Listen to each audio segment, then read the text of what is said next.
ce qui s'est passé dans le mois et demi de manifestations que nous avons rencontrées était au contraire très maîtrisé et j'allais dire civique. Même quand vous voyez des blocages, par exemple ? Même si on peut être en désaccord. Alors, les blocages, c'est autre chose.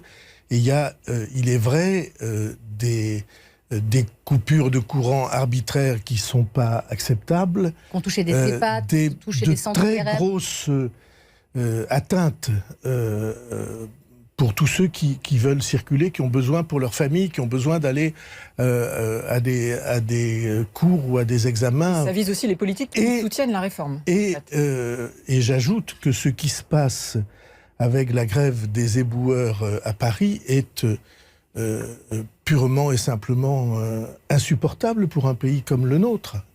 On ne peut pas laisser croître des montagnes d'ordures dans les rues de la capitale de la France. Donc chacun va devoir réfléchir et réfléchir à sa part de responsabilité dans cette affaire. Mais vous demandez au gouvernement, par exemple, sur la question des poubelles précisément à Paris, qui est effectivement un sujet préoccupant, une intervention, des réquisitions ?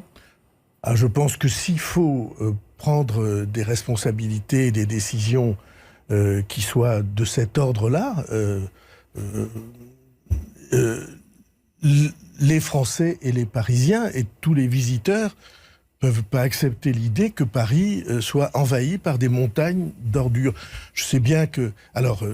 que tout le monde ait le droit de manifester, que tout le monde ait le droit de faire grève, oui, mais le blocage de long terme qui fait que la vie devient invivable pour les riverains, vous avez bien vu les images que vous avez diffusées, pour les restaurants, pour moi, c'est... Pour moi, qui suis éminemment soucieux du droit de manifester son opinion et du droit de grève, cette démarche de blocage sans fin, sans terme, rend impossible la vie en commun.